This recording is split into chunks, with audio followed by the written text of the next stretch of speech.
කුරිරු ගොරසපුන්ගේ දලගෙහි විසය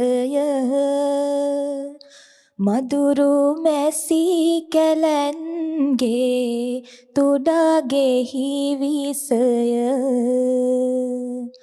රුදුරුණු හොසුවන්ගේ වලගෙහි විසය නපුරු දුදානන්ගේ සියලගෙහිම විසය. අපි අඳුරු තැනක් එළිය කරන්න විවිධ උපක්‍රම පාවිච්චි කරනවා. ඒ අඳුරෙන් ආලෝකය හොයාගෙන යන්නෙකුට අවශ්‍ය කරන මඟ පෙන්වීම සඳහා විවිධාකාරයේ උපදෙස් ලබා දෙනවා. අපිට අතීතයේ සිට උපදේශ සාහිත්‍යයක් තිබුණා.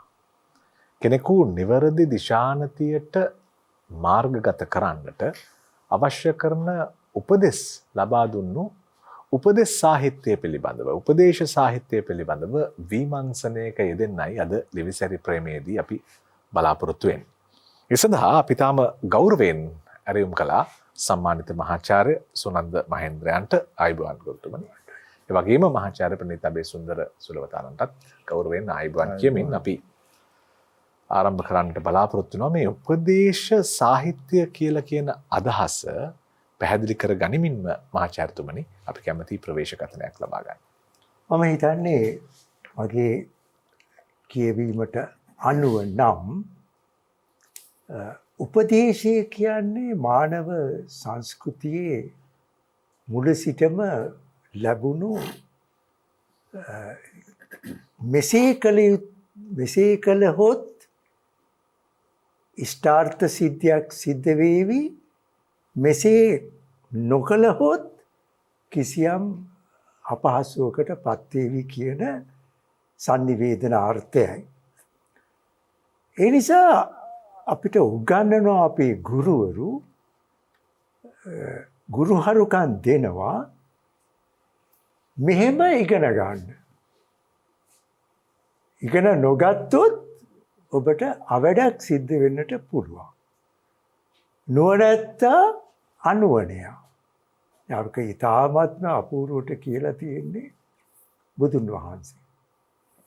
දැන් කියන්නේ හන්ද සූපේ රස දන්නේ නැහැ. නමුත් දිව රස දන්නවා. දිවේ රස සමාන කරන්නේ උගතා යමක් තමන්ගේ ගුරුපදේශයන් සැලකීමට. බාලයා මුළු කාලයක්ම පඬිවරයෙක් සමග හිටියත් ඒ පඬි වදනක් එකක් හෝ ඉගෙන ගන්නේ නැහැ. දැන් ඒක පාලියෙන් මම කියන්න කැමති නෑ.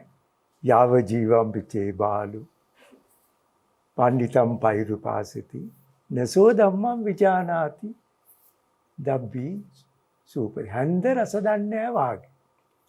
ඉතින් හැම ශාස්ත්‍රීයකම යටිතලයෙන් තිබෙනවා උපදේශයක්. දැන් ඒක ඊ타ත්ම අපූර්වටම කියලා තියෙනවා බටහිර දිග කවියෝයි, බටහිර දිග පඬිවරුයි, පෙර දිග පඬිවරු. කියන්නේ ප්‍රාචීනවාදී පඬිවරුත් ප්‍රතිචීනවාදී පඬිවරුත් දෙපක්ෂයේම එක හා සමානව ඉගෙන ගන්න දෙයක් තමයි යමක් නිවැරදිව කළහොත් නිවැරදි ප්‍රතිඵල ලැබෙනවා. සාවද්‍ය ලෙස කළහොත් සාවද්‍ය ප්‍රතිඵල ලැබෙනවා. දැනගෙන ගියොත් කතරගම, නොදැන ගියොත් අතරමඟ කියලා කියනවා. අපිට දෙමෝපියොත් උගන්වනවා. ගුරුවරුත් උගන්වනවා. අපිට අපේ වැඩිමහල්ලොත් උගන්වනවා. ඇතැම් විට පුඩා දරුවනුත් උගන්වනවා. ස්වභාව ධර්මයක් උගන්වනවා. ගංගා, මිටියාවත්, වැස්ස, අවුව, ගින්දර අපිට උගන්වනවා. අත පුච්ච ගන්න එපා. අඬුව තියෙද්දි අත පුච්ච ගන්න එපා.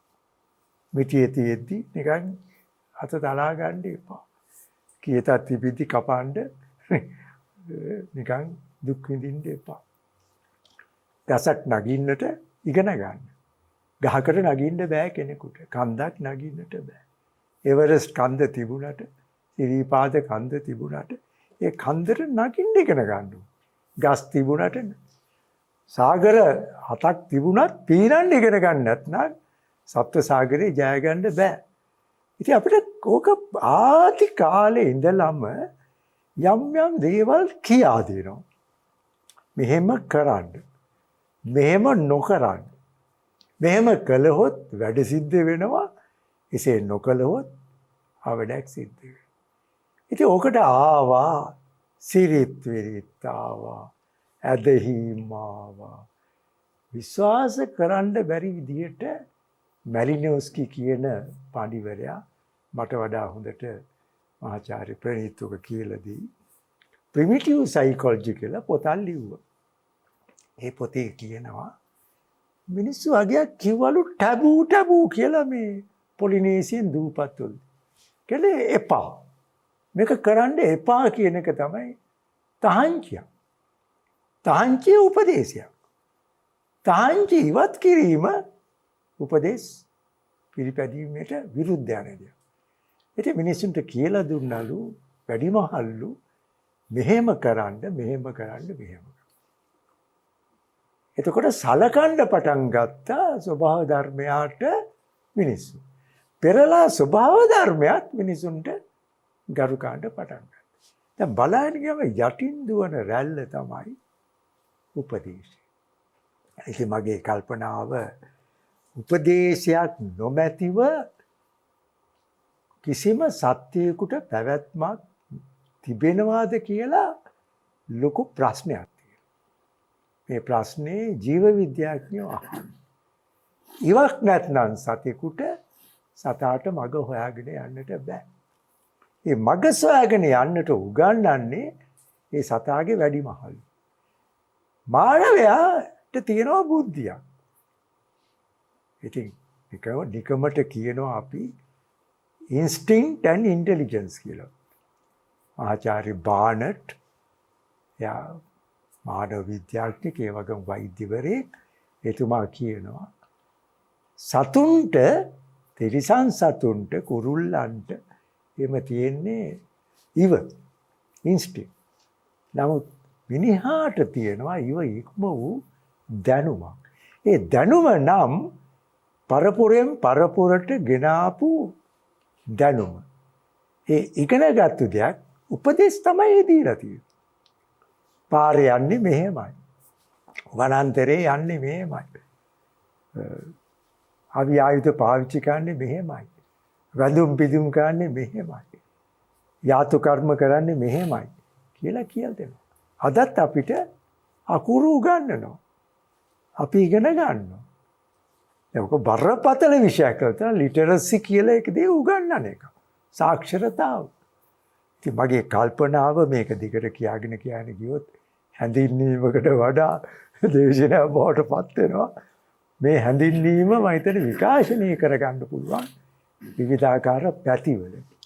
ඔව් ඇත්තටම දැන් සාහිත්‍ය නිර්මාණයන් අපි සැලකුවාම මහාචාර්යතුමනි එය දැන් උපදේශයක් බොහෝ වෙලාවට ඇතුළත් වෙනවා කියලා අපි සාමාන්‍යයෙන් පොදු පිළිගැනීමක් තියෙනවා. හැබැයි සමහර උපදේශ සාහිත්‍යයට කාන්තාව සමාන කරන තැනුත් අපි අහලා තියෙනවා. මොකද මේ පෙරදිග කාව්‍ය විචාරකයෝ උපදේශ කාව්‍ය කාන්තාවකට සමාන කරනවා. මොකද උපදේශ වලදී අර අලංකාරෝක්ති භාවිතා කරලා බොහොම රසාන්විතව කියන්න පෙළඹෙන නිසා වෙන්නට ඇති කියලා ඔවුන් කියනවා. දැන් මේ සාහිත්‍ය සහ උපදේශ සාහිත්‍ය අපිට බෙදුම් කරන්න පුළුවන්ද? එහෙම නැත්නම් මේ පොදුවේ සාහිත්‍ය භාවිතාවටම උපදේශ කියලා භාවිතා කරන්න පුළුවන්ද?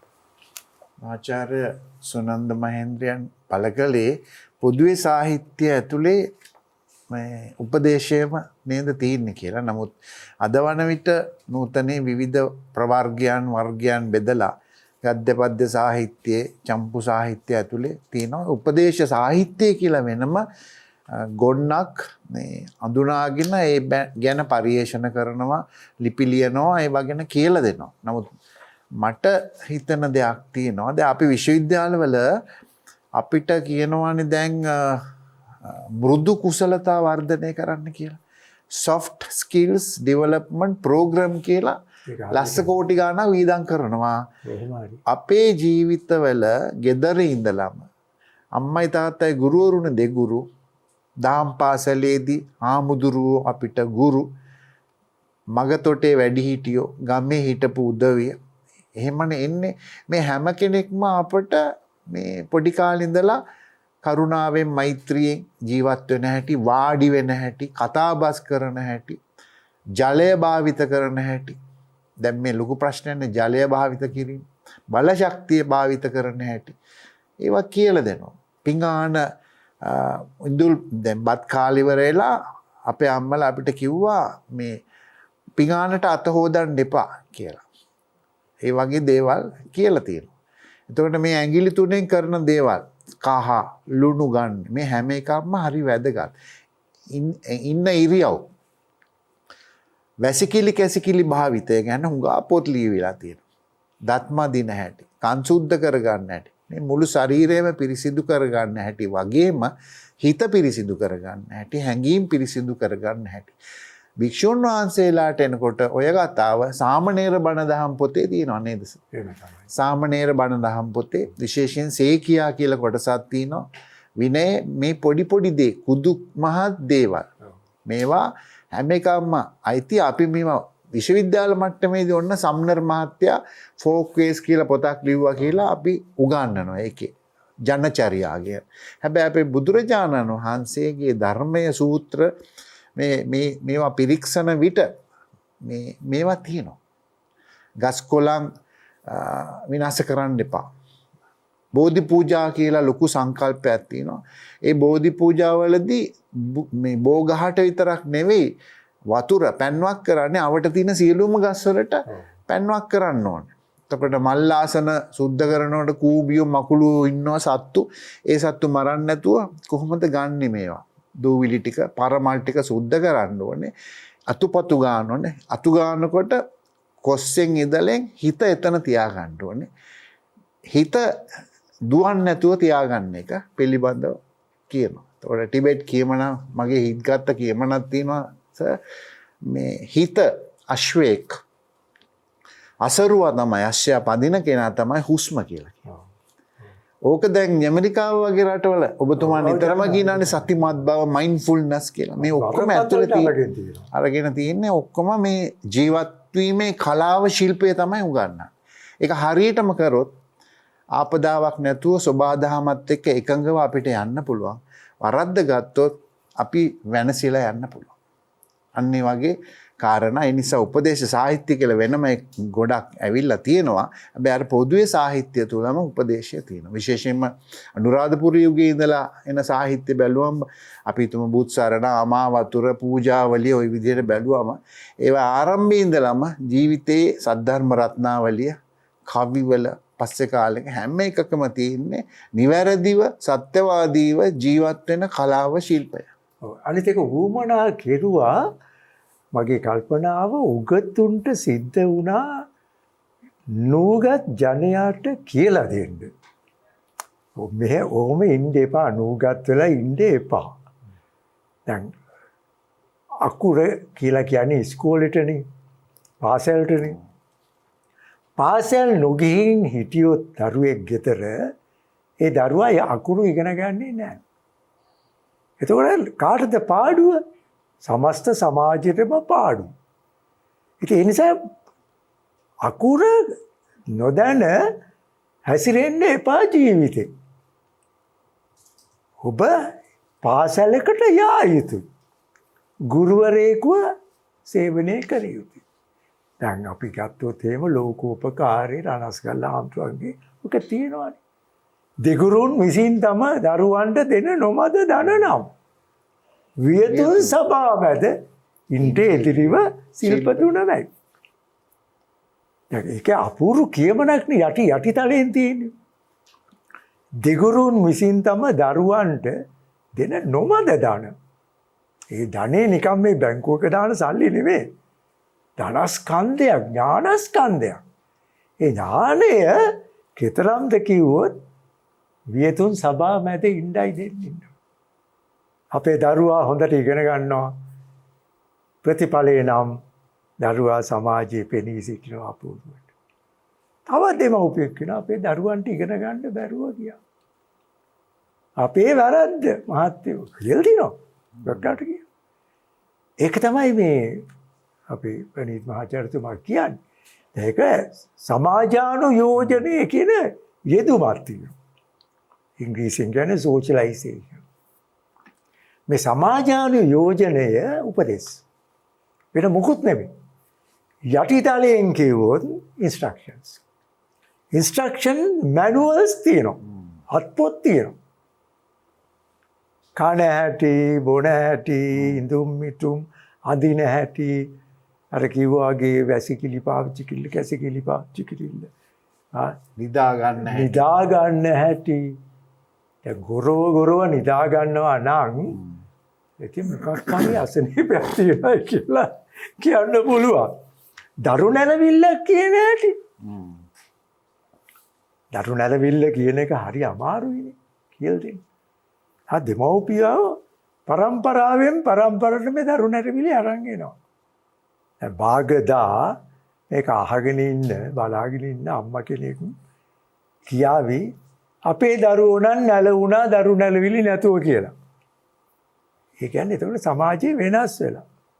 නමුත් අපේ කුඩා කාලේ අම්මලා කතන්දර කියලා දුන්නා. දරු නැලවිලි කිව්වා. කවි කිව්වා. දරුවන් වෙනුවෙන් පොත් ලියවුණා. කුඩා පොත් ලියවුණා. වැඩි මහල් වෙනුවෙනුත් ලියවුණා. නමුත් දැන් ඒක සමාජයෙන් සමාජයට පරපුරෙන් පරපුරට හරි අපූර්වට ගියයි කියන්නේ උපදේශ තමයි ගියේ. ඒ වෙන මොකුත් නෙමෙයි. උපදේශ ගියේ.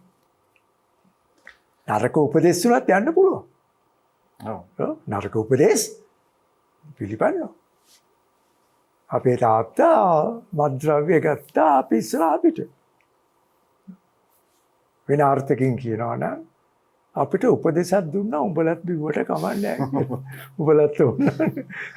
මම වගේම මත්ද්‍රව්‍ය පාවිච්චි කරපල්ලා කියන එක නොකිය කිව්වා. ඉතින් ඒ වගේම තමයි වසවිස. වසවිස භාවිතය භයානක දෙයක් නෙවෙයි ලෝකෙමනේ. ලෝකෙම ගැටලුවක්නේ. බෙහෙත් වල වසවිස තියෙනවා, කැම් බීම් වල වසවිස තියෙනවා. අත උපදේශ දීලා තියෙනවා වසවිස වලින් තොර ආහාර නිෂ්පාදනය කරන්න. ඒක කියලා දෙන්න කොයිතරම් අමාරුද? කී දෙනෙක් පිළිගන්න සූදානම්ද? නොපිළිගන්නේ මොකක් නිසාද? උපදේශයේ වැරදුනාද? එහෙම නැත්නම් උපදේශයේ නිර්මාණශීලී භාවය ගිලිලා ගියාද? හැබැයි අපේ කවියෝ නිර්මාණශීලීව මේක කිව්වා. ඉතින් අපේ හදවතට වැදුණා. අපි පෙළඹුණා. චිත්‍ර ශිල්පියෝ පෙළඹෙව්වා. ගීත ගායකයා පෙළඹෙව්වා. ඒ මොකද ගායනයෙන්, ගීත නිබන්ධයෙන් ගීත උපදෙස් දුන්නා. ඉතින් දැන් උපදේශ සාහිත්‍ය පිළිබඳව අපි මේ පාදම මතු කරගෙන හිමින් තොරතුරු හොයාගෙන යන ගමනේදී අපි බලාපොරොත්තු වෙනවා රවිෂා දෙව්මිනි දියණියගෙන් තවත් කවියක් දෙකක් අහලා විරාමයකට ගමන් යන්න. විරාමයකට ගිහින් ඇවිත් ආයෙත් අපි උපදේශ සාහිත්‍ය පිළිබඳව ඔබත් එක්ක කතා කරන්න බලාපොරොත්තු වෙනවා. තන තන නිදන් කොට නොතබා හැම දිනම කව බොව යදින් හටදන් දේව වඩා පෙම මිහි බැඳි පිඟුන් හටවන ලෙස දැක දැකම තව තව ලෝබින් දාන රැස් කර තබනු කිම නොමින් ලොව නොයෙක් දේ පෙනෙනා ඇසට තමන් සැටි මදක්වත් නොපෙනෙන ලෙසට අනුන් දොස් පෙනෙයි අනුවන දනන් හට එමෙන් සියනු ගුණ නොපෙනෙයි කිසිම විට දිගුන් සුදු කරන සඳ අමරසින් යුත සසන් නොහරි නෙව් කප්හිම් තමන් ගත අනුන් සැපතට සුදානෝ නෙකතත් කරත තමන් වැඩ පිණිස මදකුත් නොසලකත වතින් බතින් බුලතින් සියලු සැපතිනි නිතින් විඳින පහසින් රසමුසු බසිනි කතුන් සිත් ගනිමි සලෙලුන් යනු කෙවැනි දැලින් සුලං බඳනට තැත් කරනු වැනි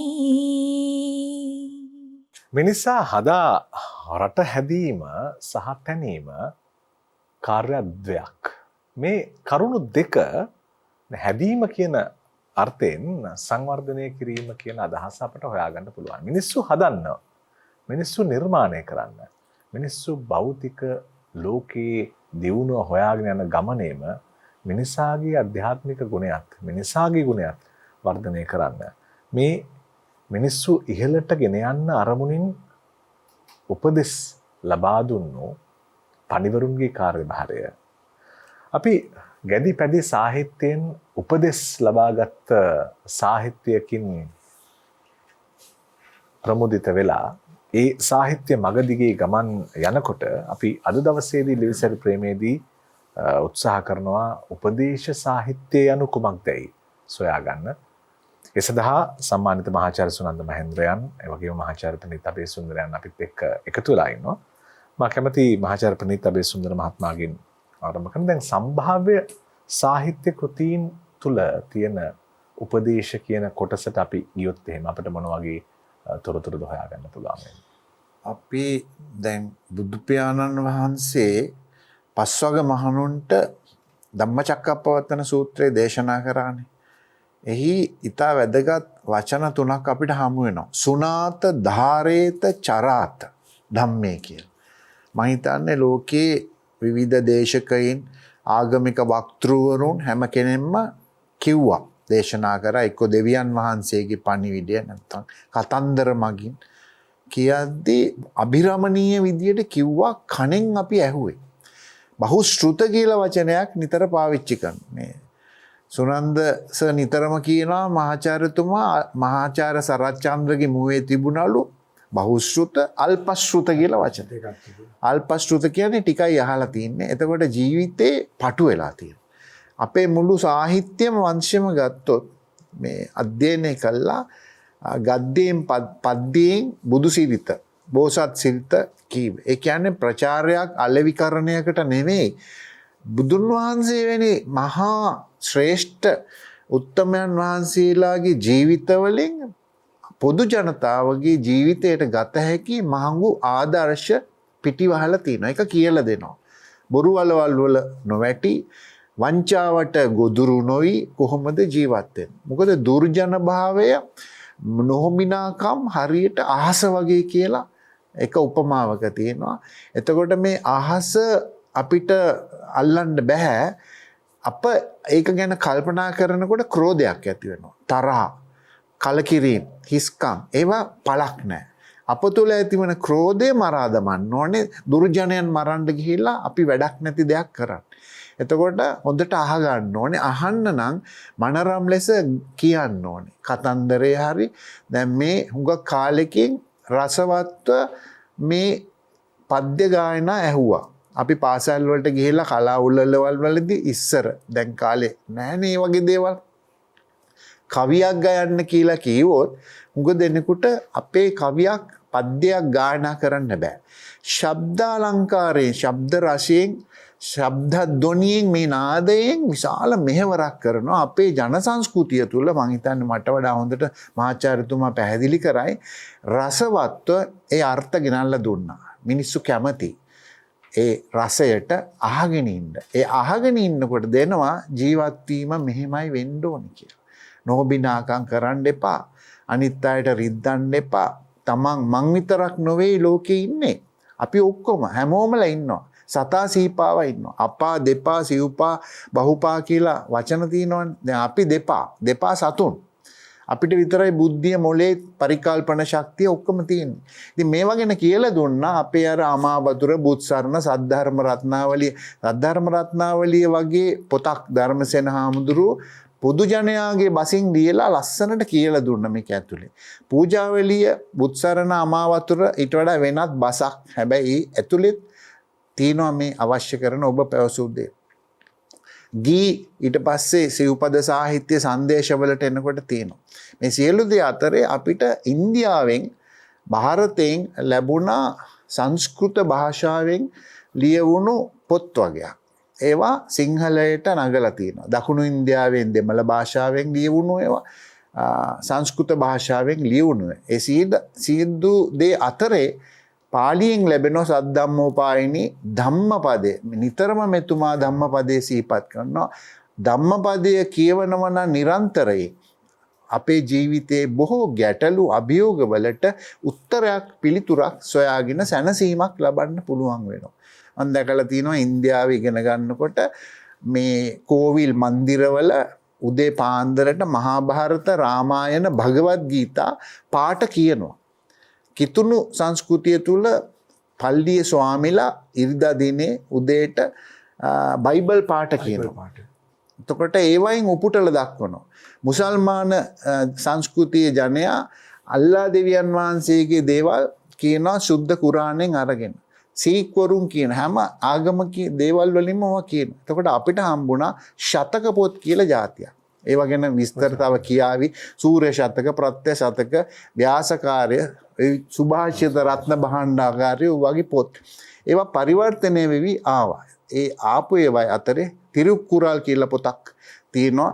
කුරල් 1330ක් තියෙන. ඒක මිසිහාමි ගොරොක්ගොඩ කියලා කාන්තාවක් නේද? පරිවර්තනය කරා. ඊට පස්සේ චාල්ස් සිල්වා කියලා මහත්තයෙක් පරිවර්තනය කරා. මෑතක වජිර ප්‍රභාත් විජේසිංහ මහත්තයා ඔක්කොම ටික පරිවර්තනය කළා.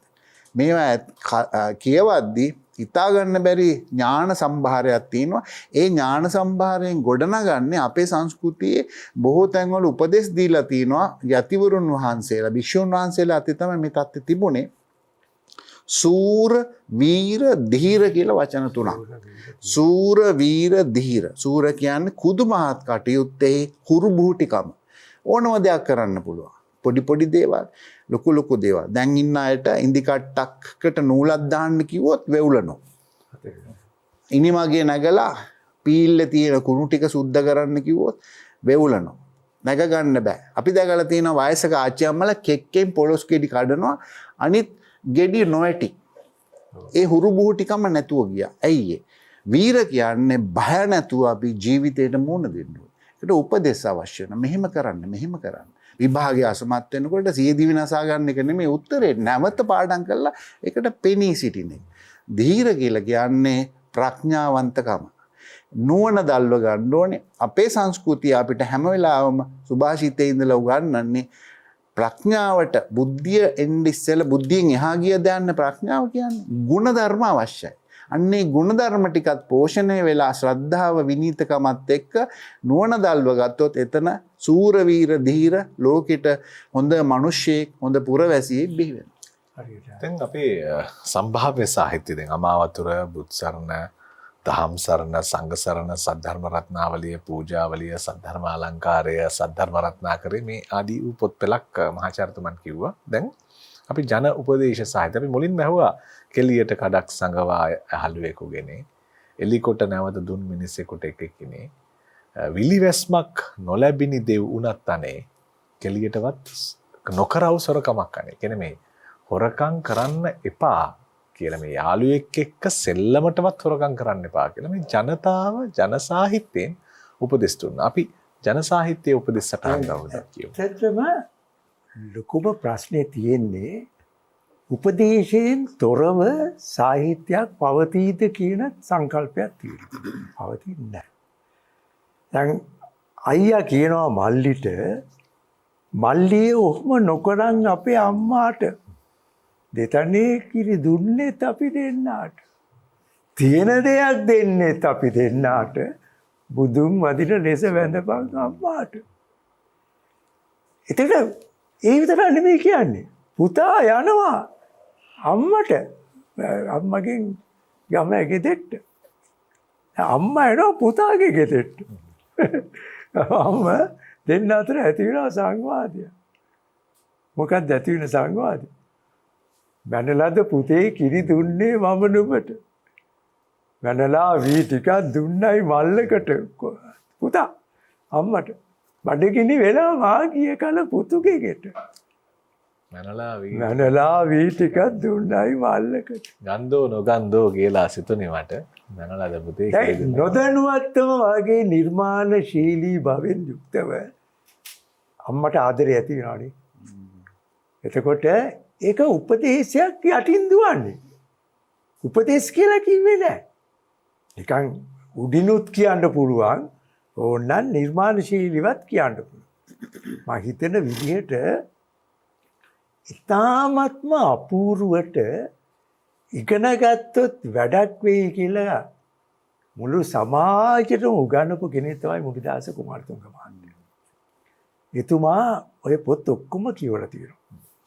වදන්කයි පොත, සුභාෂිතය, ලෝවැඩ සංගරාව, සංස්කෘත ශතක සාහිත්‍යය, ලෝකෝපකාරය, තව මොනවද? ලෝවැඩ සංගරාව. සියල්ලම කියවලා හරි පුදුමාකාර විස්මයජනක සිද්ධියක් වෙලා තියෙනවා.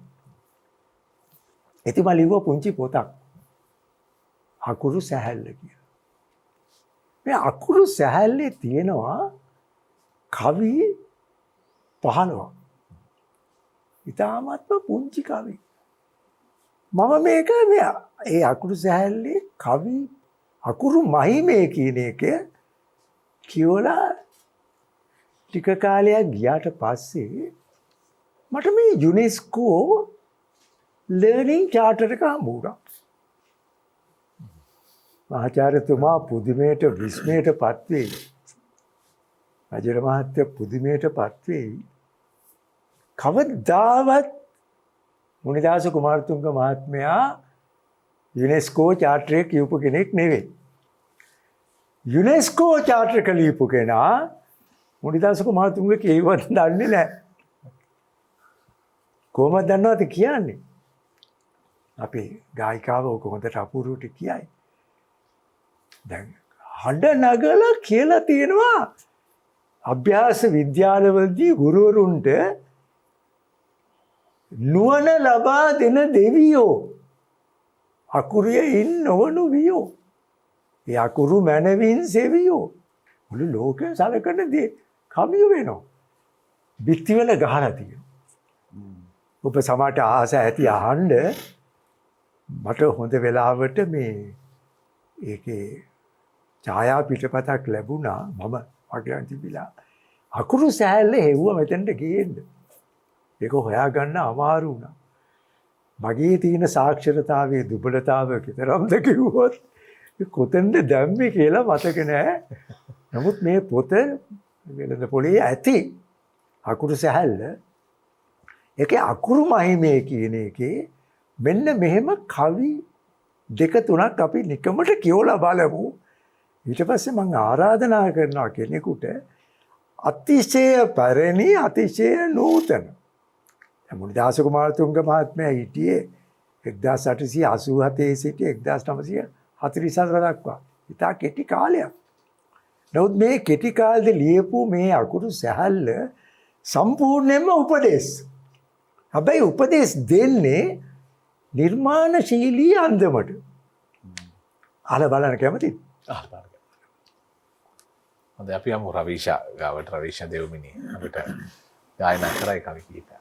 පොරණ කවින් කළ පත පොත නුවණ ලැබෙයි කියවුවහොත නොදන අකුරු කියවනු නැත අකුරු තමා නැනගෙන දෙත නුවණ ලබා දෙන දෙවියෝ අකුරුය ඉන්නවනු වියෝ ඒ අකුරු මනවින් සෙවියෝ වෙති රට සලකන කිවියෝ නිවැරදි හඬ නගා කියව හොඳ හැඩයට අකුරු ලියව ගීද මිහිරි නදින් ගයව ගිය ගිය තැන සැප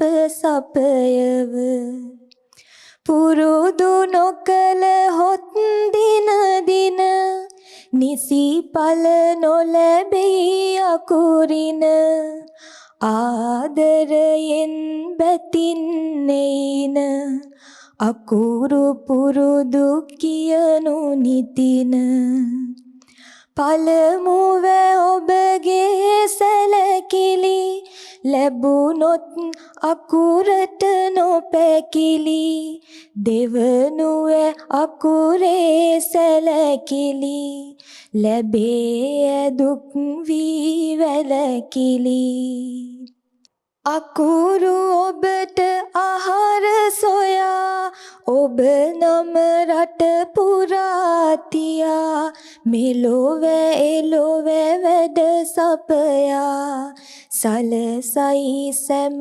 තැනම සියා. අපි එනවා මහාචාර්යතුමනි ඔබතුමන් ගාවට. මම හිතන්නේ මේ මම හිතුවටත් වඩා ඉතා අපූර්වට කියන්න ඇති නින්නාද වෙනවා මේ අතීතයේ උපදේශකයා නිර්මාණශීලී වේශයකින් අධ්‍යතන ලෝකයට ප්‍රවේශ වෙන ආකාරය. දැන් මම විශ්වාස කරනවා මේ මුනිදාස කුමාරතුංග මහත්මයා කොතනවත් කියන්නේ නැහැ මේ උපදේශ කවි කියලා. නමුත් මේ කවිත් අපි ගත්තොත් ලෝකෝපකාරී කවිත් එහෙම නැත්නම් සද්ධර්මරත්නාවලී ගද්දියත් මේ සමානත්වයක් තියෙනවා. අපිට සපතක් ලබන්න උවමනා නම් සතුටක් ලබන්න උවමනා නම් නිරෝගී භාවයක් ලබන්න ඕන නම් ඉගෙන ගන්න. වෛද්‍යෝපදේශ ගන්න. ගුරුපදේශ ගන්න. අපි වැඩිමහල්ලුන්ට නිකන් වැඩිමහල්කමටම ගරු කරනවාද? එහෙම නැතිනම් ඒගොල්ලන්ගේ ඥාණයට ගරු කරනවාද? රජවරුන්ට දුන්න දසරාජ ධර්මය. පාලනය කරන්න ලේසි නෑ. පාලනය කරනවා කියන්නේ පොඩි සෙල්ලමක් නෙවෙයි. ත්‍යාගශීලීත්වයේ තියෙන්න ඕනේ. ත්‍යාගශීලීත්වය නැතුව ගීතයක් ගන්න බෑනේ. ඔබට පොල් ගෙඩි 10ක් තියෙනවා නම් යාචකෙක් ඇවිල්ලා පොල් ගෙඩියක් ඉල්ලුවාම එකක් දීලා 9ක් තියාගන්න බැරි කමක් නැහැ. මගේ සාක්කුවේ රුපියල් 10000ක් තියෙනවා නම් මිනිස්සුකට 1000ක් දීලා 9000ක් තියාගන්න බැරි කමක් ඇති වුණොත් ඉතින් කියන්න ඕනේ මගේ ළඟ මේ සල්ලි. ඒ ත්‍යාගශීලීත්වය කොයිද තියෙන්නේ? නොමිලේ ඇත්තටම නොමිලේ දුන්නු අධ්‍යාපනය ලොකුම දුන්නු දායාදය අපේ රටේ. ටැක්ස් කෙරුවේ නැහැ. දැන් දසරාජ ධර්මයේ තියෙන එක උපදේශයක් තමයි මල නොතලා රොන් ගන්නාසේ දැහැමින් සෙමෙන් පාලලී කළ යුතුයි. ගන්න පුළුවන්ද? ගන්න පුළුවන් රජවරු හිටියා. වෙස්වලාගෙන ගිහිල්ලා පාලන තන්ත්‍රයේ නිවැරදිද කියලා බලනවා. නුවර යුගයේ ලියලුණු අපූර්ව ජනකතාවල තියෙනවා වෙස්වලාගෙන ගිය රජවරු ගැන කතා. මොකද අනියම් මාර්ගිකින් උපදෙස් ලබා ගන්න. පඬිවරු හමු වෙනවා. පූජකවරු හමු වෙනවා. වෛද්‍යවරු හමු වෙනවා. සාමාන්‍ය ජනයා හම්බ වෙනවා. ඇතැම් වෙලාවට සටන්කාමීන් හමු වෙනවා. මේ සියලු දෙනාගෙන්ම රජතුමා ලබා ගන්නවා එක විදිහක උපදේශක්. තමන්ගේ පාලන තන්ත්‍රය වඩා මැනවින් කිරීමට උපදේශක් ලබා ගන්න. එතකොට අපි කියනවා පීඩාවක් නොදී පාලනය කරන්න දැනගත්තයි. මේක අපේ රටේ විතරක් නෙමෙයි. ඉන්දියාවේ තිබුණා. ඉන්දියාවේ යාචක වෙස් අරගෙන ගියයි කියලා කියනවා රජ. ගිහිල්ලා අහනවා. කැලෑ මැදින් ගිහිල්ලා තියෙනවා. වනේ සරන්න පටන්ගෙන තියෙනවා. අසපු වලට ගිහිල්ලා තියෙනවා. බණ අහලා තියෙනවා. දැන් අපි ධර්ම දේශනා කියලා කියමුකෝ. ධර්ම දේශනාවලින් වඩාත්ම සිද්ධ වෙන සේවය මොකක්ද? ධර්මෝපදේශ. ඔබ හැසිරිය යුත්තේ මෙන්න මේ ආකාරයට. ඔබේ ගෘහ ජීවිතය රැකගත යුත්තේ මෙන්න මේ විදියට. සල්ලි එකතු කරලා පොති ගහලා මැරෙනවා. මොකද අපිට ගෙල් දෙනවා. එහෙම කරන්න එපා. කන්නේත් නැහැ. නිදාගන්නෙත් නැහැ. බලලෝභීත්වයත් ඒ වගේ. බලේ ලබා ගන්නවා. අන්තිමට අසීමිත බලයක් එනවා. මරුවාගේ බලයට යටත් වෙනවා. අදාද ඒ මරු පින් කරගන්නේ. කෙලෙසද සෙටමරු නේති සිතා. වැඩ සංගරාවේ මුල සිට අග දක්වා මොනවද තියෙන්නේ? මේ උපදේශ. වැඩ සංගරාව තරම් ප්‍රශංසාවටත් ගර්හාවටත් ලක්වෙච්ච පොතක් නෑ තව. උපදේශ පිළිපදින්නෝ මේ පොතට ගරු කර. විරාගම හාමුදුරන්ට ගරු කර. ඒක අච්චු ගාපු අයට ගරු කරනවා. නමුත් මේවා පිළිපදින්න බෑ කියලා කලකිනි මිනිසා කලකිලි බුදු කෙනෙකුන් උපදින්නේ. කලකිනි මිනිසත් බව ලැබ ගන්න. දුකකිනේ මේ සසර ඉතින් මේක දැන් මේ ඔක්කොම කියන්න ගියොත් කොහොමද අපි බණ කියනවා කියලා මිනිස්සු කියන්න පටන් ගන්නේ? මේ විශ්වවිද්‍යාල ආචාර්යවරු දෙන්නෙක්ව ගෙන්නලා චරණ ගුවන් ඉදිරියෙන් බණක් කියවන එකක් අපි ඒ බණ ඕන තරම් අහනවා කියලා. නමුත් කියන්න තියෙන්නේ මේ පොත් ඇසුරු කෙරුවා. සිරිපාදේ යන අයට උපදේශ දුන්නා නිසර. මොකක්ද දුන්නේ උපදේශ? ප්‍රධාන උපදේශ. යනකොට මේ ඉඩම් කඩම් লীලා දීලා යන්න. ඒක එකක්. යනකොට ගෙනියන බඩු මුට්ටු වලට වෙනම වචනයක් දැන්. උපදේශ. සැහැල්ලුව. කතා කරන්න එපා සෝබන වචන. නඩේ ගුරුතුමෙක් ඉන්නවා.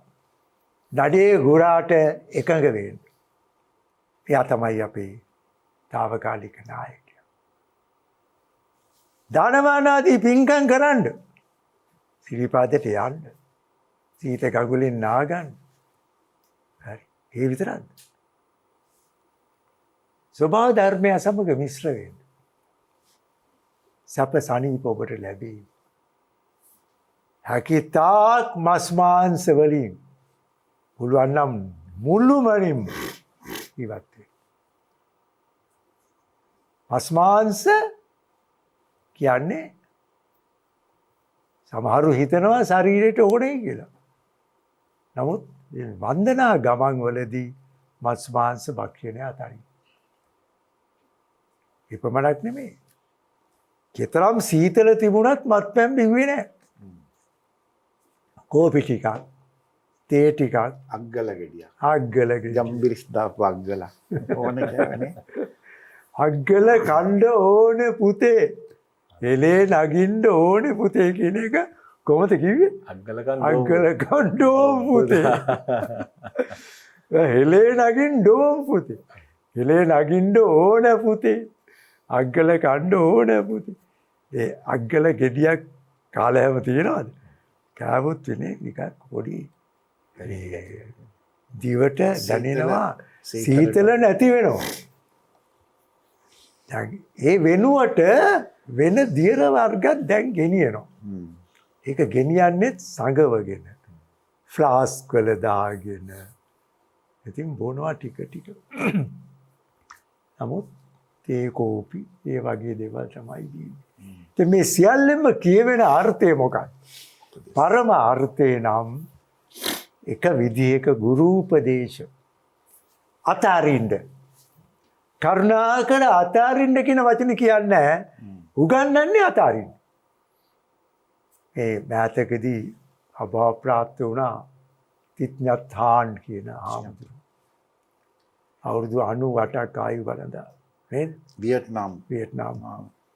ඒ හාමුදුරුවෝ ලියපු එක ලිපියක් තියෙනවා. ඒක ඉංග්‍රීසියට පරිවර්තනය කරලා තියෙනවා.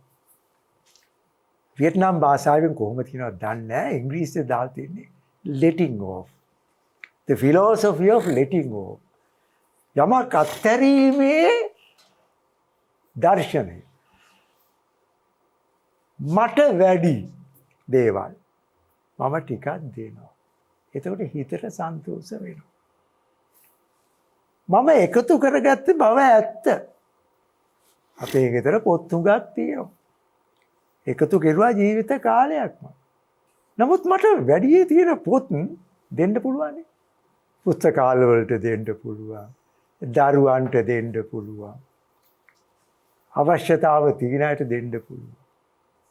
එතකොට මගේ හිතත් සහනශීලී තත්යකට වැටෙනවා. මේක උගන්වන එක උපදේශයෙන්ම කටින් කියන්නේ නැතුව කරන ආකාරයේ තිත්ඤ්ඤාථාන් ස්වාමීන් පාදයන් වහන්සේගේ මේ ලිපියේ තියෙනවා. මට හිතුණා මේවා අපි ළඟ තියෙන දේවල්. නමුත් යම් යම් හේතුන් නිසා ඒවා අකාමකා දමන බලවේග වැඩි නේද? මහාචාර්යතුමනි අර අපි පුංචි කාලේ ඉගැන්නුවේ මේ ගසේ බොහෝ පැණි දොඩම් තිබේ. පැහිලා ඉදිලා දෙක් බිමට නැමිලා බර වෙලා අතු. නංගිටයි මටයි ගෙඩි දෙකක් ඇති වැඩිය කඩන නරක ළමයි හෙම නොවේ.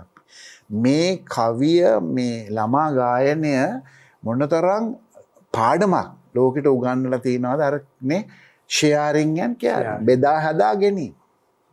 නේ ඒකෙන් ලැබෙන ප්‍රතිඵලය මොකද? ලෝකේ කෝටි ගණන බිලියන ගණනක ජනගහනයට ආහාර නැහැ, වතුර ටික නැහැ, වස්ත්‍ර නැහැ, ආරක්ෂාව නැහැ. අපි බෙදා හදාගෙන ජීවත් වුණොත් එතන සුවදායක ඒ තරම් සුවයක් නැහැ තවත්. ඕක තමයි පණිවිඩය. එතුමා අධ්‍යාපනඥයෙක් නේද? අධ්‍යාපනඥයෙක්, ගුරු විද්‍යාලයක උපදේශකවරයෙක් රචනා කරපු මහා පඬිවරයා. එතකොට එතුමන් මේ දරුවන්ට ගැළපෙනම බස්වහර උපයෝගී කරගෙන දරුවන්ගේ ලෝකයට මේ පණිවිඩය අරගෙන ගියා. අපිට තවත් කවි ගායනයක් එක්කම විරාමයකට ගිහිල්ලා ඇවිල්ලා අපි ආයෙත් කතා කරමු උපදේශ සාහිත්‍ය පිළිබඳව. සත්‍රස අමබීම කළ දුරැර දුසිරිත සිත්තොසවන සේම නිති පුරණ සුසිරිත පත්‍යස යස නාම දිය තග ගුණ බරිත සත්බස තෙපලීම උතුමන්ගේ සිරිත සිය පන යතත් බොරු කීමෙහි නොගැවසුම කරමින රුදු රුදු සිරිත් මල කළ නැසුම සුදිදන සතත සුපුරුදු සත් බස දෙසුම බෙහෙවින නද කරයි දන හද පෙම් කුසුම. අද අපි උපදේශ සාහිත්‍ය පිළිබඳවයි ලිවිසරි ප්‍රේමේදී සාකච්ඡා කරන්නේ. ජ්‍යෙෂ්ඨ මහාචාර්ය සුනන්ද මහේන්ද්‍ර ප්‍රවීණයා සහ මහාචාර්ය ප්‍රණීත අබේසුන්දර මහත්මයා එක්ක අපි මේ කතා බහ ගොඩනගනවා. දැන් අපි අපේ සාහිත්‍ය තුල උපදේශ අඩංගු වීම පිළිබඳව සාකච්ඡා කරමින් එනකොට අපි මේ වේද සාහිත්‍යයේ ඉඳලා හැමින් ඉදිරියට ගමන් කරා. මහාචාර්යතුමන් සඳහන් කරා තිරුක්කුරල් වගේ මේ දමිළ සාහිත්‍ය, දෙමළ සාහිත්‍යයේ තිරුක්කුරල්, නලාඩියාර් වගේ පොත්වල තියෙන උපදේශ පිළිබඳව. එතකොට පාලි සාහිත්‍යයේ තියෙන ධම්මපදය වගේ හස්තසාර ග්‍රන්ථයන් පිළිබඳව මහාචාර්යතුමන් සඳහන් කළා. මම ආයෙත් මහාචාර්ය ප්‍රණීත අබේසුන්දර මහත්මයා ගාවට යනවා. මේ 550 ජාතක පොත ආශ්‍රය කරගෙන උපදේශ නිර්මාණය කරපු අපේ සාහිත්‍ය යුගයන් පිළිබඳව, සාහිත්‍ය කෘතීන් පිළිබඳව තරමක විමර්ශනයක දෙන්න.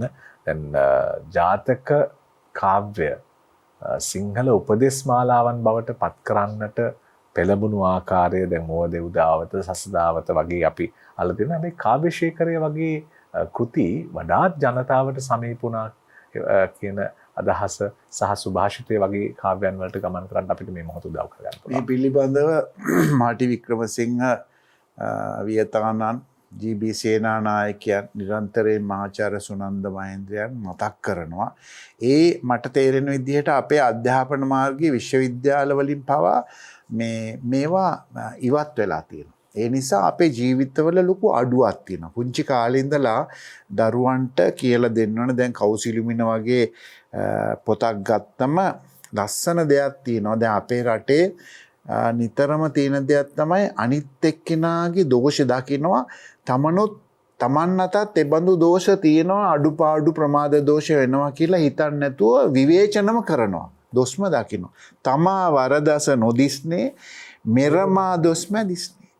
ඔබ ඔය කියන පරිදි ජාතක පොතේ තියෙන මේ කතා වලින් අරගෙන තියෙනවා විශාල ප්‍රයෝජනයක්. ගීතවලට ඇවිල්ලා තියෙනවා, කවියට, නූතන යුගයට පහුගිය සතවර්ෂයකට තොරන් වලට ආවා, කවි කොළවලට ආවා, පාසල් අධ්‍යාපනයට ආවා. නමුත් අද නූතන පාසල් අධ්‍යාපනයේ මේ පුංචි දේවල් කියන්නේ නැහැ. කවි ගයන්නත් බෑ.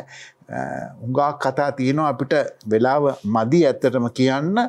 විශේෂයෙන්ම සසර කතරේ තියෙනා වූ බියකරු බව, බුදුගුණ අලංකාරය වගේ පොතක් අධ්‍යයනය කරද්දී මේ අපි මිත්‍යාවෙන් වැහිලා තියෙනවානේ.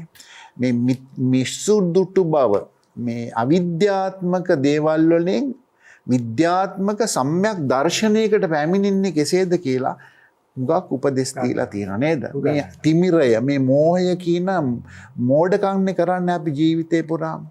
අන්න ඒවයි මිදිලා කොහොමද නැනනෝන දල්වගෙන අප විතරක් නෙමෙයි තවත් අයත් එක්ක අපි මේ ගමන යන්නේ කොහොමද? සංසාරෝගා මහබ්බය, මේක හරි භයානක ගමනක්.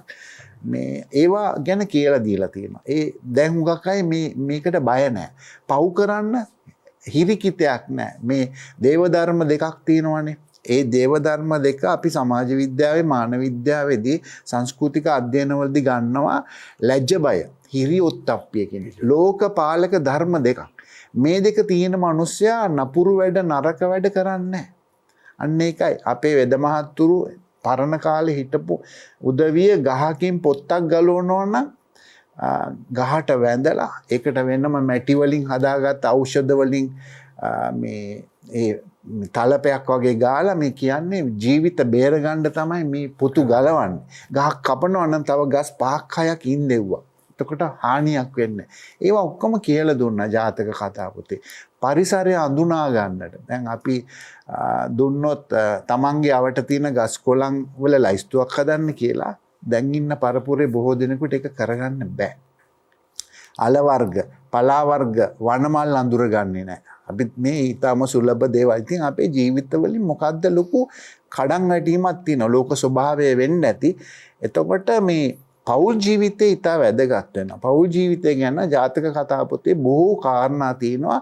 මේ හිත ඇතුලේ මේ ගූඪ චෛතසික ධර්ම අඳුරු අහුමුණු වලට දුවන ගතියක් තියෙනවා. ඒවා කියන්නේ ඒවයින් මිදිලා අපි කොහොමද ලස්සනට දෙමව්පියෝ හැටියට සැමියා බිරිඳ අඹදරුවන් එක්ක කොහොමද ලස්සන සමාජයක් ප්‍රජාවක් සමූහයක් ගොඩනගන්නේ කියන උපදේශය තමයි දීලා තියෙන්නේ. මං හිතන්නේ සුනන්ද මහාචාර්යතුමා ලස්සන දෙයක් කියයි. මං ඒකට පෙරවදනක් කියන්න කැමති ටකෙටින් රජ කෙනෙක් හිටියා බර්තෘ හරි කියලා. දන්නවනේ. එතුමාට පුරාණෝක්තියක තියෙන එතුමාට රත්තරන් අඹ ගෙඩියක් හම්බුණා. ඕනමන්ට් සැමරුම් භාණ්ඩයක්. ආදරේම කරන්න කාටද අගබිසවට දුන්නා. අගබිසව මේක තියන් ඉඳලා ටික දවසකින් රජු එහා මෙහා වෙනකොට අගමැතිට දෙනවා මේක. ඇය ආදරය කරන්නේ අගමැතිට. අගමැතිට සලිත වෙලා යනවා මේක තියාගන්නත් බයයි. ඔහොම ගිහිල්ලා අගමැති දෙනවා දේවිගේ දාසියට. අගමැති ආදරය කරන්නේ නැහැ දේවියට. ඔහු ආදරය කරනවා ඇල්මත් දක්වනවා අර බිසව ළඟ ඉන්න දාසියට. දාසිය ආදරය කරන රජ්ජුරුවන්ට. අඹේ කැරකිලා රජ්ජුරුව අතට ආපුවම රජ්ජුරුවන්ගේ අද භාෂාවෙන් කියනවා උතුරු දකුණ මාරු වෙනවා. එතුමා ලියන පොත් තුනක්. ශෘංගාර ශතකය, වෛරාග්‍ය ශතකය, නීති ශතකය. ශතකයක් කියන්නේ 100ක්. දැන් ඉතුරු ටික කියන්න. ඉතුරු ටික කියන්න අවශ්‍ය නැහැ යටින් කියවෙනවා. සියවස් ගණනාවක් මුළුල්ලේ මේ ශතක සාහිත්‍යය දනන් තුඩ පැවතුනේ ඇයි? දැනෙන්න පටන් ගත්තා මේකෙන් තමයි අපිට ගන්න පුළුවන් වෙන්නේ සැබෑ මිනිසා සහ කියන ස්නේහය ඇති සැබෑ මිනිසා ඒ නැති ව්‍යාජ මිනිසා. දැන් ජාතක පොත ගත්තොත් මට නම් හිතෙන්නේ මගේ අවංක අදහස ඒකට වෙනමම වැඩසටහනක් කරන්න වෙනවා අපිට. අපන්නක ජාතකයේ ඉඳලා වෙස්සන්තර ජාතකයේ දක්වා 547ක් තියෙනවානේ. 547ෙම කියන්නේ මොනවද? ඒ පාරමිතාව පුරපු රජ කෙනෙක් ඔය. ඥාන පාරමිතාව මොකක්ද ඒකට කියන්නේ? ප්‍රඥා පාරමිතාව. ප්‍රඥා පාරමිතාව පුරන්නට මොනතරම් අපහසුද? කොච්චර කාලයක් ගියාද? වෙද මහත්තුරුන්ටත් බැරුව ගියා. ඇතැම් පූජකවරුන්ටත් බැරුව ගියා. ඇතැම් උගතුන්ට කවීන්ට බැරුව ගියා. නමුත් මේ හැම කෙනෙක්ම ප්‍රඥාව ගැන කතා කරනවා. කුමක්ද ප්‍රඥාව? සීලය, සමාධිය, ප්‍රඥාව ඔය කියන තුන. එතකොට ඊළඟට එනවා ආර්ය අෂ්ටාංගික මාර්ගය. සමා වෙන්න ඕනේ නෝ කියනවට මොකද වෙන අය විශේෂඥයෝ ඉන්නවා ඔවට. නමුත් අපිට පේන්න පටන් ගන්නවා ඊ타මත්ම හොඳ සාහිත්‍ය කරුවෙක් නම් නිර්මාණ ශිල්පියෙක් නම් අපි මේක පෙරාතුව කතා කළ එක මාතෘකාවක් අපෙන් ගිලී ගියා. මුළු බටහිරම දැන් හැරෙන්නේ ඇයි? සතිමත් භාවයේ සඳහා. mindfulness. මම ඕක ඇහුවා. උගතකින් ඇහුවා. එයා මගෙන් අහනවා ඔබගෙන් මම අහන්න ඕනේ. ඔබ මගෙන් අහනවා. කුඩා ළමයින්ටත් දැන් උගන්වනවා mindfulness කියලා කාරණේ. යම් කිසි වැඩක් කරනකොට ඒ වැඩේට මුල පුරන්න ඉස්සෙල්ලා හිතා බලන්න. ඊසොප් කිව්වා. ඊසොප්ගේ උපමා කතාවල කිව්වා. අපේ ජන කතාවල කිව්වා. ආවල් විසෝ කතාවේ තියෙනවා. මේ පුංචි කුරුල්ලෝ ගැන, කිරිල්ලියෝ ගැන, ගිරව ගැන, මයිනා ගැන, හංසයා ගැන හිතලා බලලා සත්තුගේ පාඩම් ඉගෙන ගන්න. වෙලෙන්දු ගැන කොයි එක්කෙනාද කච්චපුටද සේරි වාණිජද වෙන්න ඕනේ. මුගතෙනෙක් වරද්ද ගන්නවා සේරි වාණිජ නරක මිනිහයි කියලා. කච්චපුට තමයි හොඳ කියලා ඇත්තටම කියන්නේ පොතේ. කච්චපුටනේ. කච්චපුට නරක මිනිහෙක් වෙන්න බෑනේ කවදාකවත්. කච්චපුට මේ වැලියු එකද වටිනාකම දන්නවා. මේ වලලු වල වටිනාකම දත් නිසා ඔහු කියනවා සත්‍යවාදී වෙන්න ඕනේ මම. සත්‍යවාදී වෙනවා නම් කළ යුතු දේ මොකද්ද? මදි. මගේ ළඟ තියෙන දේවල් මදි. මිත්‍රණියටයි ඊන්ට කියනවා. මට ඒක වෙද මහත්තයෙක් හම්බ වෙලා තියෙනවා. බෙලියත්තේ MW නන්දියේ සිල්වා කියන වෙද මහත්තයා. ඒ වෙද මහත්තයාගේ පුතාව මං අඳුරනවා. ළඟදී අපව ප්‍රාප්ත වුණා ආනන්ද විජේසිංහ. මගේ ගෙදරට ගියාම මට දුන්නා පොතක් බෑගි. ඒ පොතේ නම කව් මදු බින්දු 1931 දී ලියවුණු. එතුමාත් මට කිව්වා හුඟක් කල් ශතක සාහිත්‍යයෙන් තමයි මහත්තයෝ මම මගේ කවි කලාව පෝෂණය වුණේ. මේ පොතේ තියෙන්නේ ශතක පොත්වලින් උපුටාගත්තු කවි. එක තැනක තියෙනවා සත්‍යවාදී බව. ඒක පටන් ගන්න කවිය තමයි අර මම හිතන්නේ අපිට කියන්න සිද්ධ වුණේ සත්‍රස අම බිම ඒක කවිය. හැබැයි මේ ලියලා තියෙන ආකාරය මේ අපි දන්න දේවල්. සැබෑ බසක්ම කියන්න. දැන් පංචශීලයේ තියෙන බොරු කියන්න එපා කියන්නේ. මුසාවාදා වේලපණි. සික්ඛාපදං සමාදියාව. සත්‍යවාදී වෙන්න. ඔබ දිනනවා. මොන ලෝකේ කොතනට ගියත් ඉන්දියාවට ගියොත් සත්‍යමේව ජයතේ කියනවා. එංගලන්තෙට ගියොත් truth conquers everything කියනවා. ඉතාලියට ගියත් කියනවා.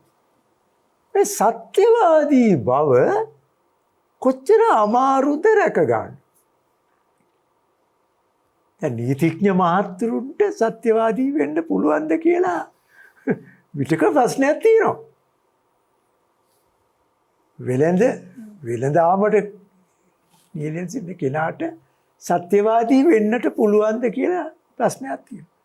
දේශපාලකයෙකුට පුළුවන්ද කියලා ප්‍රශ්නයක් තියෙනවා. නෑ. මේ ප්‍රශ්නයක් වෙන්නේ ඕනේ නෑ. පරිපාලකයෙකුට සත්‍යවාදී වෙන්න බැරිද? මම CWW කන්නංගර මහත්මයාගේ ජීවිතය පිළිබඳව තොරතුරු ගා කෙව්වා. මට මේ මහාචාර්ය ප්‍රණීත් තමයි උදව් කෙරුවේ ඒකට. එතුමා තමන්ගේ විශ්‍රාම යනකොට ඔක්කොම කියලා ගලු මට අද පටන් නිල වාහනේ නෑ.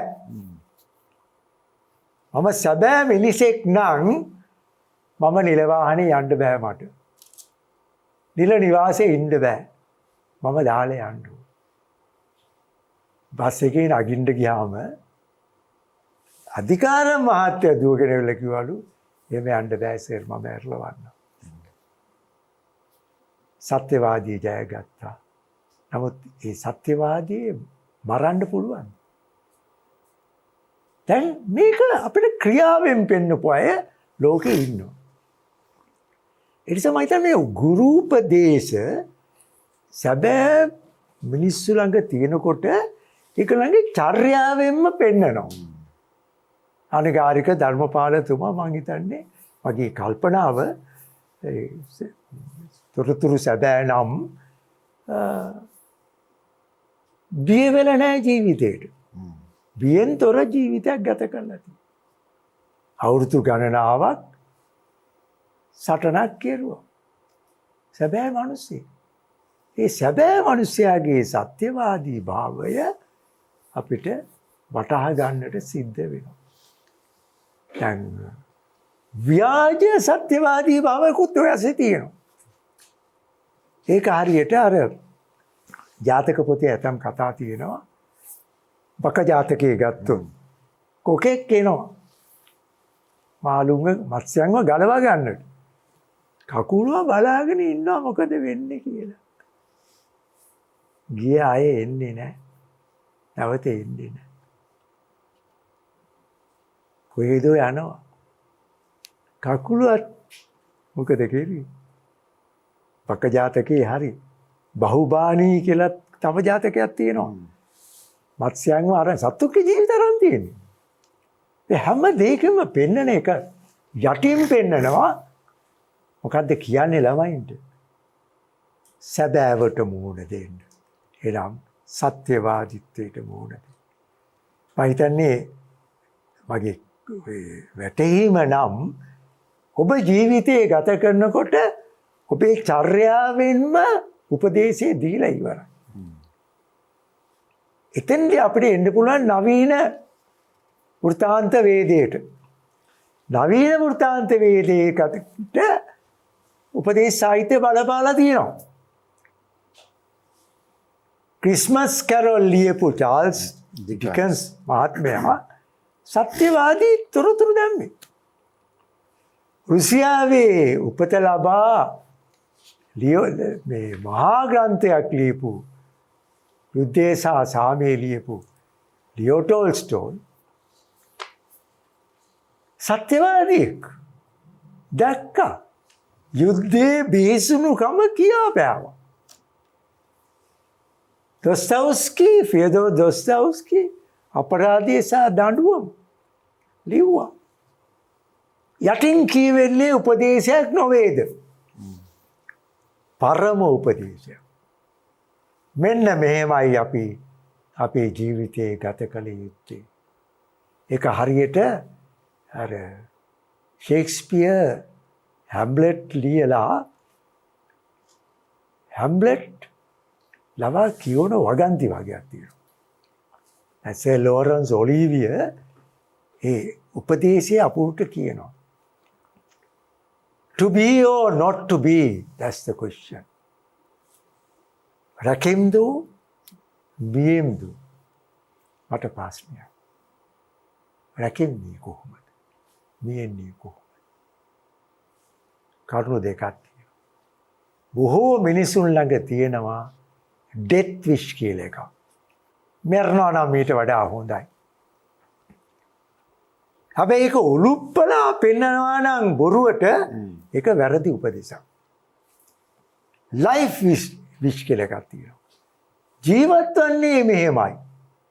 සරල ජීවිතයක් ගත කරනවා. සැබෑ ජීවිතයක්. මට ඒ තරම් වත් කන්නේ. හැබැයි මං හොරකම් කරන්නේ. මගේ පෞල් ජීවිතේ හරි සාන්තයි දාන්තයි. මට ජීවත් වෙන්න ඉඩ දෙන්න.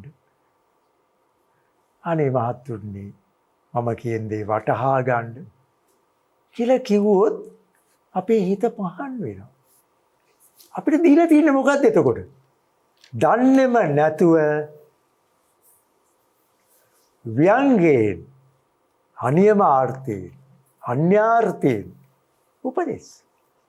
ඔවත්ම උපදේශාත්මක සාහිත්‍ය පිළිබඳව දැන් අපි සාකච්ඡා දැන් විශේෂයෙන් ජාතක පොත ඇසුරු කරගෙන සත්තුභත්ත ජාතකයේ ඇසුරෙන් නිර්මාණය වෙච්ච කාව්‍යශේඛරය වගේ කෘතිවල රජතුමාට උපදෙස් දෙන පඬිවරු අපිට හමු වුණා.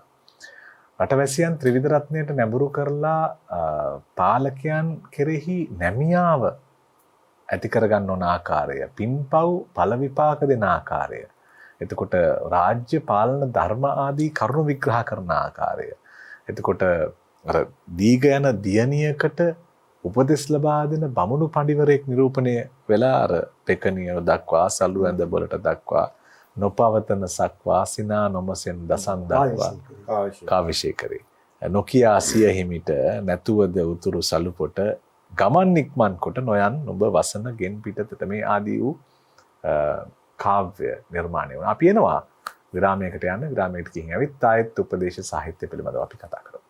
නදන මුනිදු හැර අන්සුරානට පැවත නිවන පතා අනුවන සත කරන තත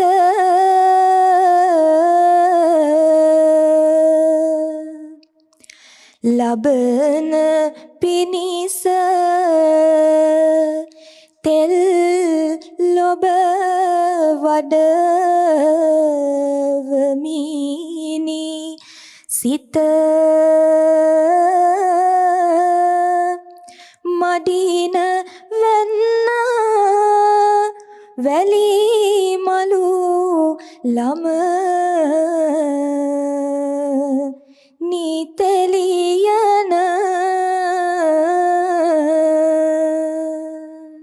අපි උපදේශ සාහිත්‍ය පිළිබඳවයි ලිවිසැරි ප්‍රේමේදී සාකච්ඡා කරමින් ඉන්නේ සම්මානිත මහාචාර්ය සුනන්ද මහේන්ද්‍ර ප්‍රවීණයා සහ මහාචාර්ය ප්‍රනීත අබේසුන්දර මහත්මයා. අපි සාකච්ඡා කරමින් ඉන්නකොට මට හිතුණා මහාචාර්යතුමනි මේ උපදේශ සාහිත්‍යයේ සුපුෂ්පිත යුගයට මතක අවුලවන්න ඒ තමයි අපි හැමෝම විශ්වාස කරන කෝට්ටේ යුගයේ තමයි උපදේශ පද්‍ය සාහිත්‍යයේ වඩාත් බැබළුණු යුගයේ විදියට සනිටුහන් වෙන්නේ අපි ඒ යුගයට එමු.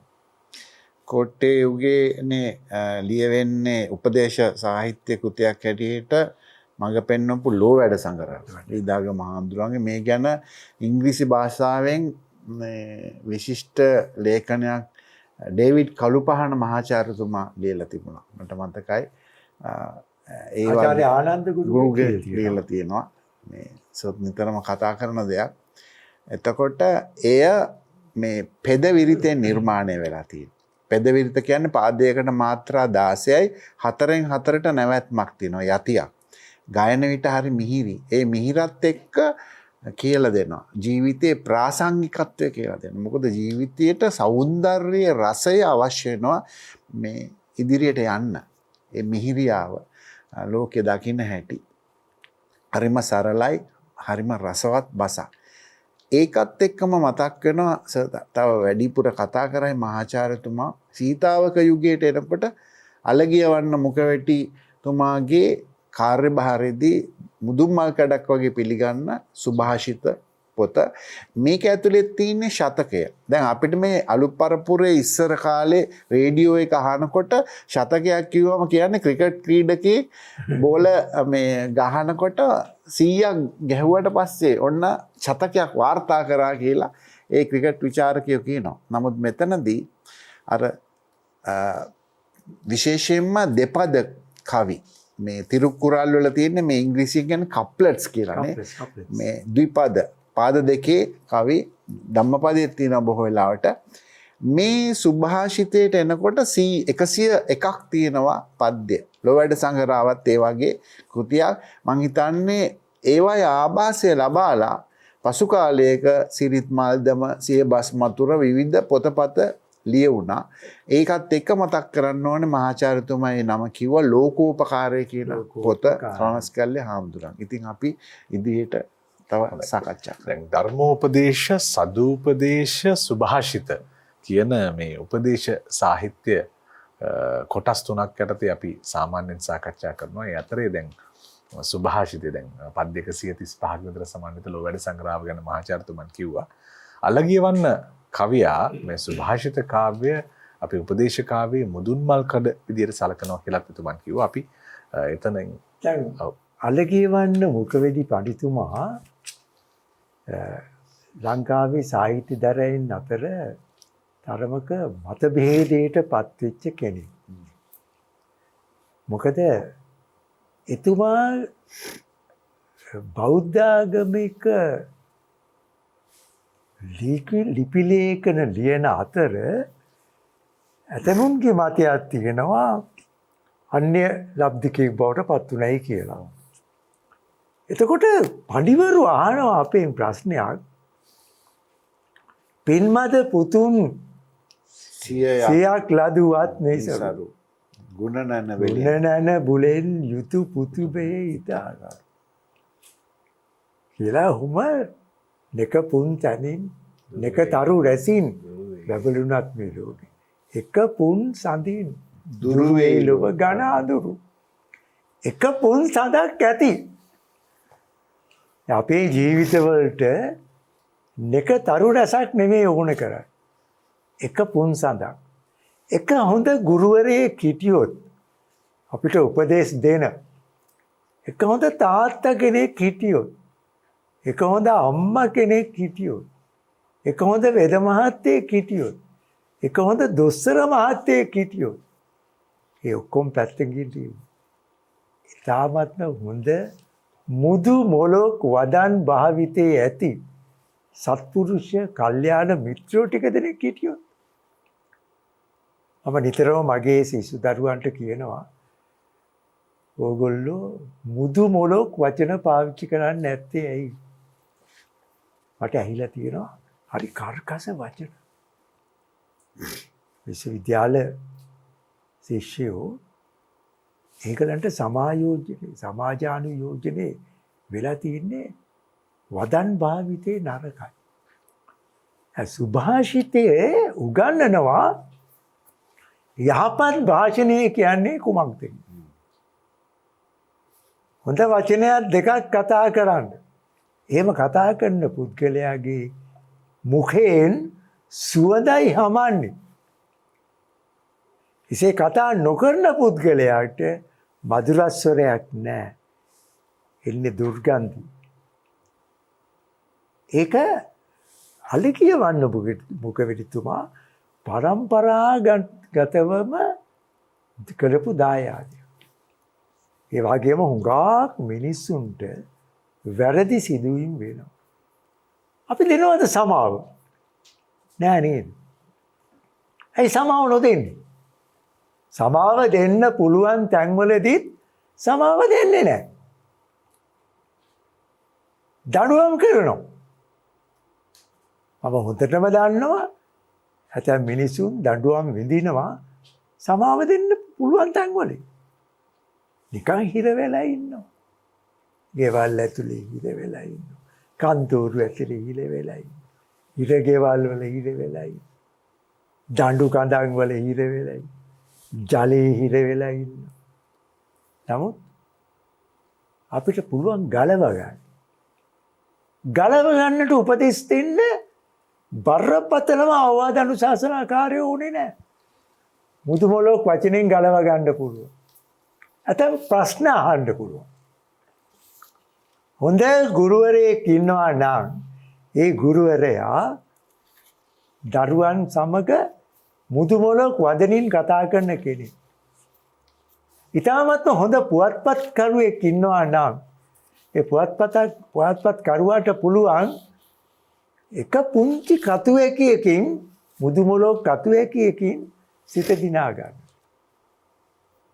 එක හොඳ ගුවන්විදුලි නිවේදකයෙක් ඉන්නවා නම් ඒ නිවේදකයාට පුළුවන් හැම උදෑසනකම කතා කරන්න. මුදු මොලොක් වචනයක්. හොඳ ගායකයෙක් ඉන්නවා නම් ඒ ගායකයාට පුළුවන් මුදු මොලොක් වචන ඇති ඒ ගායනා කරා. අපිට ඉන්නවද එහෙම අය? ඔබ නම් එවැනි කෙනෙක් වෙන්න ඕනේ. සමහර විට මුදු මොලොක් වදනින් කතා කරන. ආචාර්යතුමා මුදු මොලොක් වදනින් කතා කරනවා. අපිට කී දෙනෙක් ඉන්නවද අපේ මාධ්‍යවල? අපි මේක භාවිතයට අරගෙන තිනවා. චතුර ලෙස කතා කරනවා මුදු මොලොක් නැහැ. පරුස වචන එන්නේ. ගිලිහෙන්නේ පරුස වචන. ආසේ හෙන පුපුරනවා. වැඩදායක වෙයිද?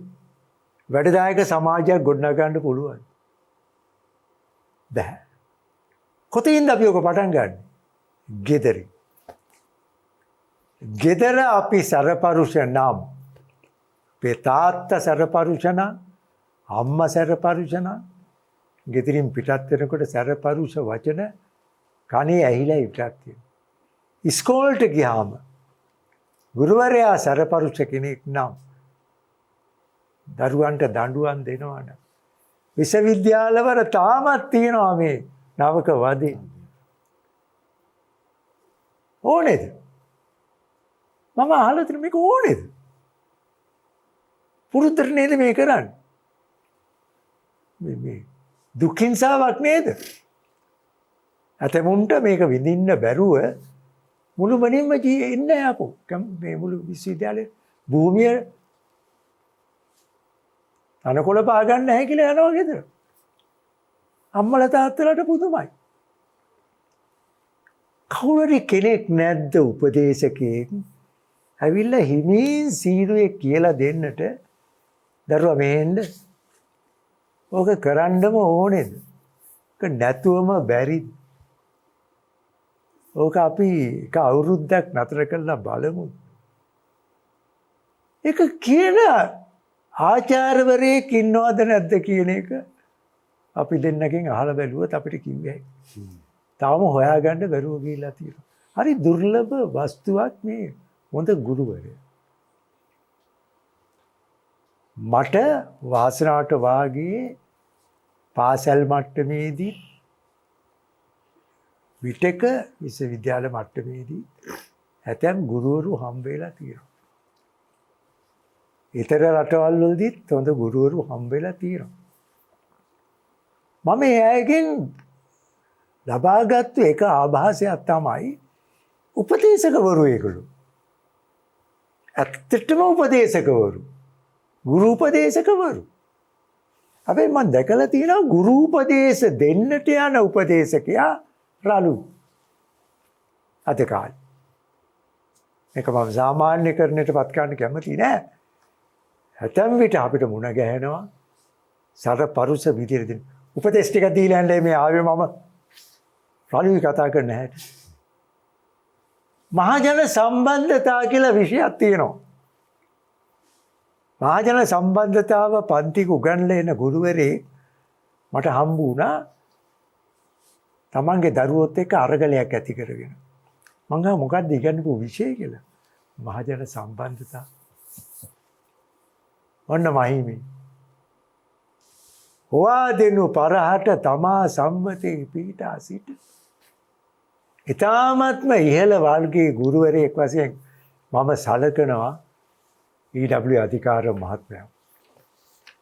එතුමා ක්‍රියාවෙන්ම දුන්නා.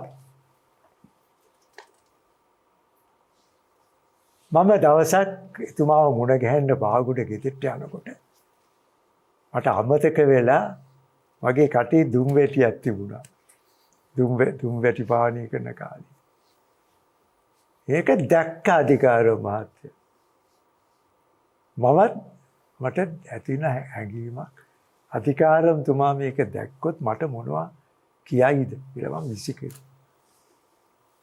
අධිකාර මහත්තයා ළඟට ගියා මොකද මට කිව්වේ? අපරාධ නේද අනිත් උගුරු දෙකත් ගාලා අනිත් උගුරු දෙකත් ගාලාම එන්න තිබුණා නේද?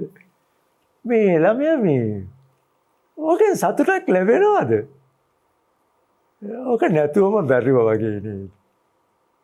ඕක අතල දාන්න පුළුවන් කියලා දුම් වැටි භාවිතය ගැන විනාඩි 20ක විතර උපදේශ මාලාවක් දුන්නා. ඕකෙන් පස්සේ සිද්ධ වෙන්නේ මේකයි. නිකටින් කියලා જાතියක් තියෙනවා. ඒක ගියාම අකට මේකයි වෙන්නේ කියලා දුන්නා. මට හිතුණා ඔබ කරගත්තු මෝඩකමකට හොඳ දඬුවමක් වින්දයි කියලා. හැබැයි ඒ දඬුවම හරිම මිහිරි දඬුවමක්. දැන් මට බැන්නනම් මොකද ඒ කිව්වේ? මම හම්බෙන්නකොට දුම් වැටිය පාවිච්චි කරන්න ඕනේද කියලා ඇහුවේ නෑ. අර ඉතුරු උගුරු දෙකත් ගහලම ආවනම් ඉවරයි. හරි එකට ජවනිකාවක් වගේ. ඉගෙනුවා. දන්නේම නැතුව ඉගෙනුවා. ඉතින් ගුරුවරයාගේ ශික්ෂණය ඩිසිප්ලින් කියන එක හරි අවශ්‍යයි මං හිතන්නේ ඒක උපදේශක්. ඒ ශික්ෂණයම උපදේශක්. දැන් ඇතැම් අවස්ථාවලදී අපිට මුණ ගැහෙනවා ගුරුවරයා කුපිත වෙච්ච කෙනෙක්. හොඳටම කුපිත වෙච්ච කෙනෙක්. යාගේ ගෙදර ප්‍රශ්න, යාගේ පවුලේ ප්‍රශ්න, ඉඩකඩම් ආරවුල් අරන් එන්නේ පන්තියට. එතකොට දරුවෝ දුක් විඳිනවා. නමුත් හොඳ ගුරුවරයා ඒවා ඔක්කොම ගෙදර තියලා එන එක උපදේශක් දෙනවා. ප්‍රායෝගික උපදේශක් දෙනවා. වෛද්‍යවරුත් එහෙම ඉන්නවා. ඇතැම් වෛද්‍යවරු සැබවින්ම ක්‍රියාකලාපෙන්ම උපදෙස් දෙනවා. ඉතින් ඕවා තමයි ඔය පොත්වල ලියලා තියෙන්නේ. අමුතු සාහිත්‍යයක් තියනවාද කියන එකත් දැන් නම් මට අභියෝගාත්මක ප්‍රශ්නයක්. උපදේශ සාහිත්‍ය කියලා වර්ගීකරණය කරන්න පුළුවන්ද කියන එක සැක සහිතයි. සමස්ත සාහිත්‍යයේම උපදේශ සාහිත්‍ය. හොඳයි. පංචතන්ත්‍රය, හිතෝපදේශය, දැන් පාලි සාහිත්‍යය ගැන අපි කතා කරා, දෙමළ සාහිත්‍ය ගැන කතා කරා, ග්‍රීක ලතින් සාහිත්‍යවල තියෙනවා. උපදේශ සාහිත්‍ය සටහන් වෙලා තිබෙනවා. ඉතින් ඒ නිසා සම්භාව්‍ය වෙන්නට පුළුවන්. ජන සාහිත්‍ය වෙන්න පුළුවන්. මේ හැම තැනම තියෙන උපදේශ සාහිත්‍ය දැන් ඔබතුමන් අර සඳහන් කර විදිහට කාහටත් වරදී, ಗುಣ දොස් කීම වැරදි, මාහට නොවරදී, සිතන අයහට නිතර වරදී, මේවා ගුරුවරු ඉස්සර පාඩම් කරන්නට කලින්, ඒ කියන්නේ පාඩම උගන්වන්නට කලින් කියා දුන්නු කවි. ඉතින් ඒවා කියලා දීලා මේ සමාජය වෙත දරුවන් යොමු කරමින් උපදෙස් සහිත මිනිස්සු බවට පත් කරන, උපදෙස් පිළිගන්න සමාජයක් බිහි කරන්නට දරපු උත්සාහය පිළිබඳවයි යම් විමර්ශනයක යෙදුනේ. සම්මානිත මහාචාර්ය සුනන්ද මහේන්ද්‍ර මැතිතුමන්ට අපේ ගෞරවය ආයුබෝවන් පිළිගන්නවා. ඒ වගේම මහාචාර්ය ප්‍රණීත අබේසුන්දර සුලෝතානන්තත් ආයුබෝවන් කියලා ගෞරවය පිළිගන්නවා. ඒ වගේම රවිෂා දේව්මිනි දියණියටත් අපි ස්තුතිවන්ත වෙනවා අද ලිවිසරි ප්‍රේමයට පැමිණියාට. අපි තවත් කවි ගායනයකින්ම අද උපදේශ සාහිත්‍ය ගැන කතා කරපු මේ කතා බහ නිමාවට රැගෙන යමු. ලිවිසරි ප්‍රේමයේ බුදුන් දහම් සගනට නොකලෙමු ආදර, නිවන් දකින පිනකුත් නොකලෙමු පවර, ලියන්තන නොසිපියෙමු සිහිනෙන් විතර, මවුන් යොවුන් වනයට වමු පොරෝ